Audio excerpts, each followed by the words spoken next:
టాలీవుడ్ లో సంచలనం సృష్టించిన డ్రగ్స్ కేసులో పలువురు ప్రముఖులుండగా ఇప్పుడు ఈ విషయం పొరుగు రాష్ట్రాల్లోనూ చర్చనీయాంశంగా మారింది.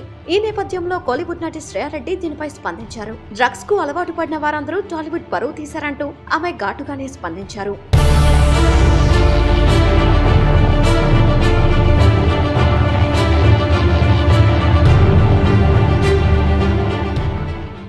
చెన్నైలోని ఓ కార్యక్రమానికి వెళ్లిన ఆమె ఈ విధంగా మాట్లాడారు. డ్రగ్స్ మాఫియాలో ఇంతమంది ప్రముఖులు చిక్కుకోవడం దురదృష్టకరం. వారందరూ ఈ వ్యవహారం నుండి త్వరగా బయటపడాలని కోరుకుంటున్నారని అన్నారు. అయితే తెలుగమ్మాయి అయినప్పటికీ కోలీవుడ్ లో పలు సినిమాల్లో నటించి పేరు తెచ్చుకున్న ఆమె హీరో విశాలను పెళ్లి చేసుకుని అక్కడే స్థిరపడిపోయింది. దాదాపు 9 ఏళ్ల తర్వాత తాజాగా అండావకానం అనే సినిమాలో నటిస్తోంది.